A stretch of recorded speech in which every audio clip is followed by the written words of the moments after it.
Hello, this is Dr. Rick Hoefer. I am your instructor for the course.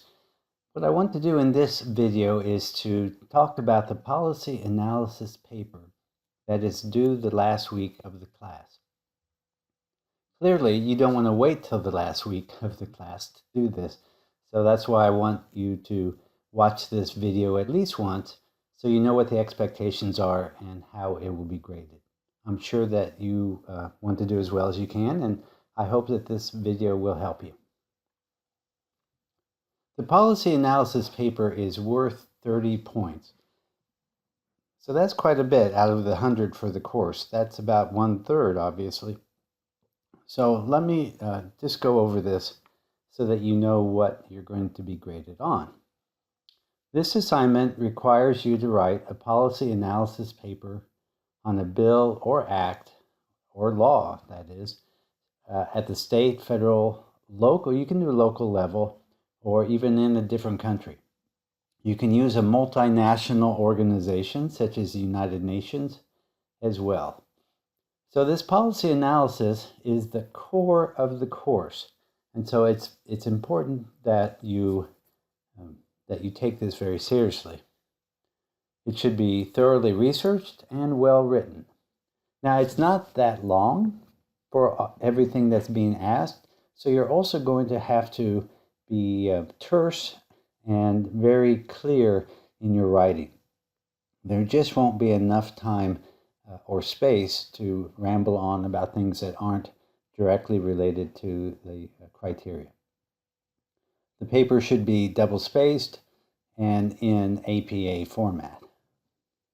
Now that 6 to 8 pages does not, let me repeat that, does not include the reference page.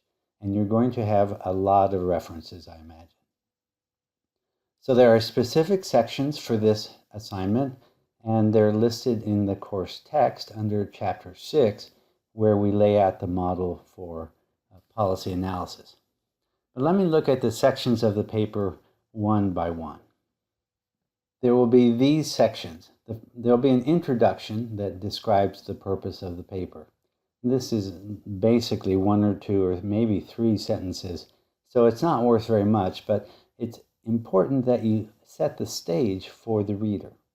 It's good to have an overview sentence at the end of the introduction that says something like, in the rest of this paper, I'll be describing the problem, describing the goals of the effort, and such like that, so that the reader can follow along in their mind as you go through the rest of the paper, saying, okay, they said they were going to do this, and this is what they're doing. So that's the introduction. The next section that's worth 5 points is a description of the problem in the context. So we'll have been talking all semester about economic, political, sociological, environmental, and global aspects to any problem. So even though we're talking about, in general, a social welfare issue or problem, it may have economic considerations, not only for that locality or that country, but it may impact other countries around the world. So it's important to try to fit in that global perspective as well. The political aspect of it is this something that is contentious, or do most people agree on this already? So all of these things go into this description of the problem in context. The next section is worth 4 points, and this is where you lay out the goals that you have. What are you trying to do with the policy, or what are the authors of the policy proposal trying to achieve? And how will you know which solution or potential solution is the best? That's the developing the selection criteria. If you think about it, it's like when you buy something at a store. Let's just use a case of buying an automobile. If you go to a used car dealership or even a new one, they'll say, well, what are you looking for? What are you going to use this for? And then they'll try to match the car that they have on the lot with your needs. Do you have a lot of stuff that you want to carry around? Well, maybe they'll suggest a SUV. If you just need an inexpensive to operate car, it might be something more like a Cooper Mini.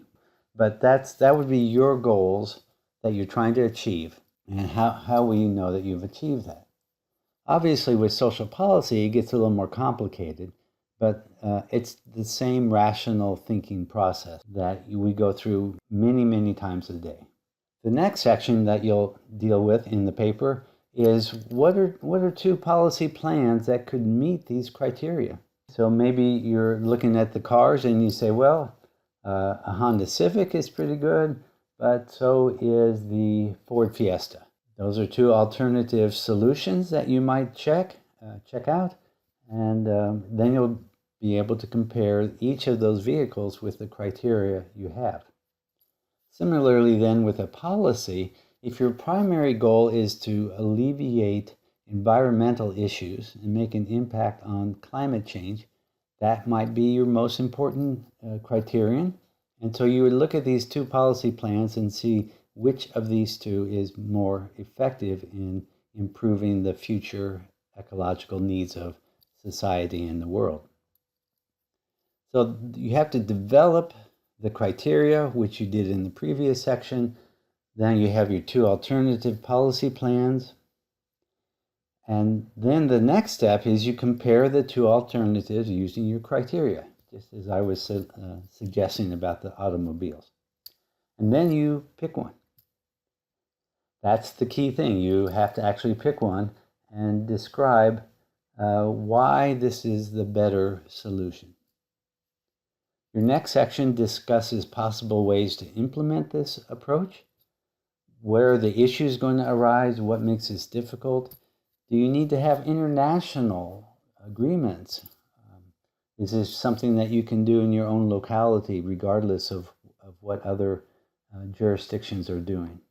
Of course, if you do that, it may be very ineffective because the problem goes far beyond your jurisdiction. But nonetheless, discuss possible ways to implement this. And then finally, you'll describe how to evaluate the policy. What should it absolutely achieve to be considered a success? So those are all the 30 points that you can earn for this paper.